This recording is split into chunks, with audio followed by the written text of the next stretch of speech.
My background has been almost exclusively in the private sector.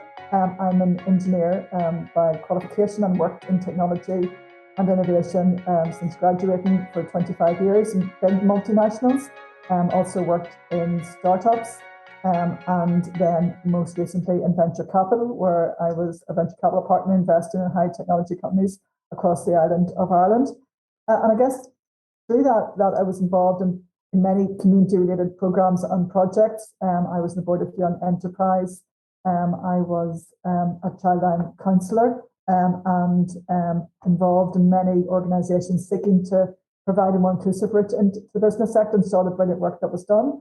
But I decided a couple of years ago that I would look towards taking my skills in innovation technology in the business sector into the public sector. So I was Digital Innovation Commissioner in the Belfast Region City deal, developing the investment strategy for that £125 million programme and £1 billion project.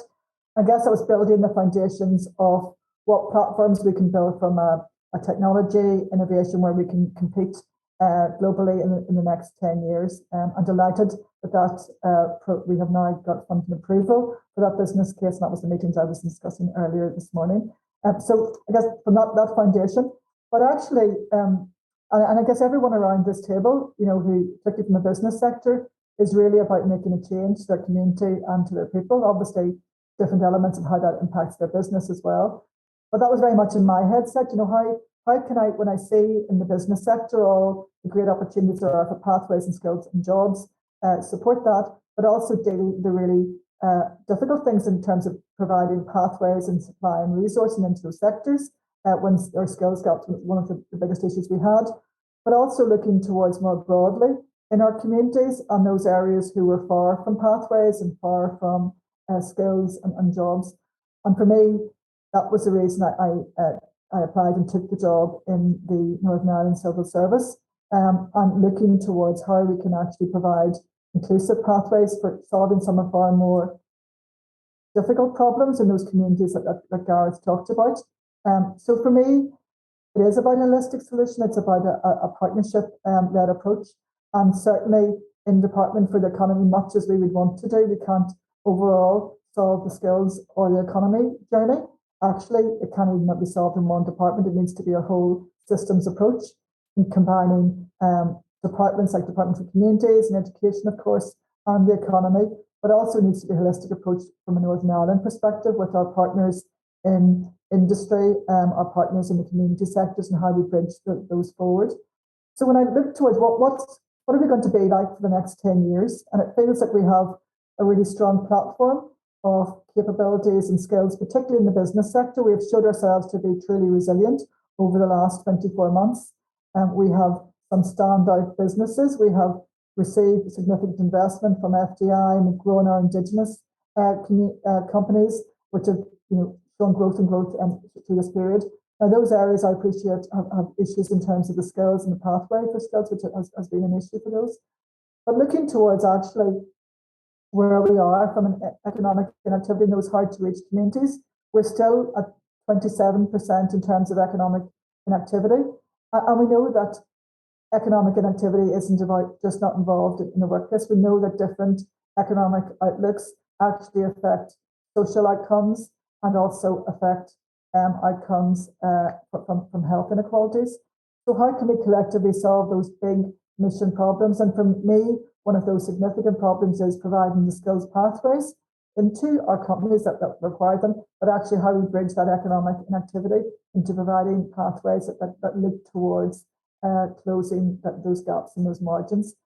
Also very mindful that the pandemic has shown how resilient we have been as a region, but also it will have scarring impacts, potentially mostly more affecting more those hard-to-reach communities. So how do we make sure that we protect within those communities and build pathways, not just going back to where we were 2 years ago, but acknowledging that there has been a difference on how the pandemic has impacted those, particularly in the area for women, for under 25s, and for those for people with disabilities.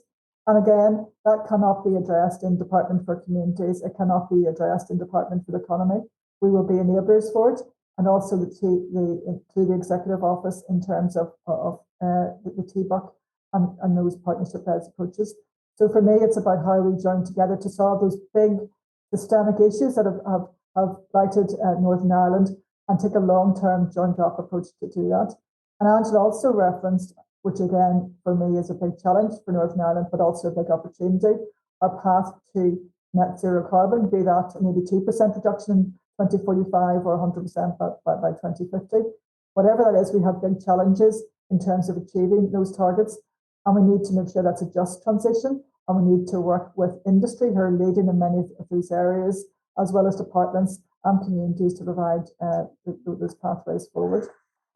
So just, I guess, just to echo some of the sentiments that Gareth was making in terms of that need, that holistic approach, and how we can collectively come together to bridge those areas, and also just to reflect and appreciate all those in the business sector who have stepped up.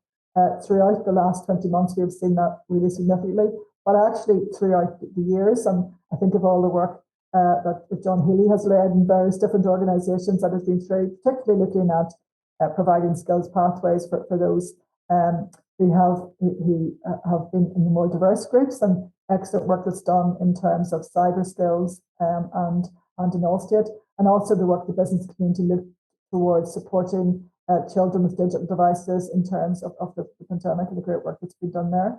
I guess just one example of the work that was a joined-up approach that came out of the City deal was a programme called Digital Futures, and again it was based on the skills deficit that we had, but also recognising the issues that we had within the pandemic and the ability for new recruitment to take place.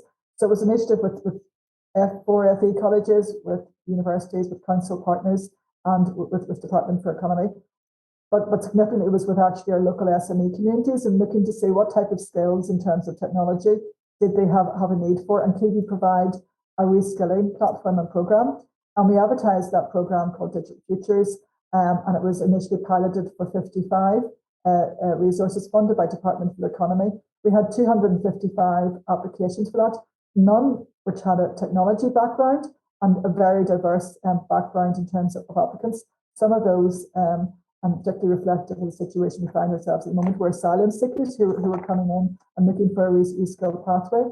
We then worked with our SME communities to identify what were the key skills and pathways that we needed to provide, and that we delivered a 12-week reskilling programme to provide entry-level skills into those organisations. Some of them went into our public health organisations, but many went into our SMEs. And then we also funded a 10-week work placement in terms of providing that work placement and pathways into those new skills and futures, and many of those have continued on within those domains.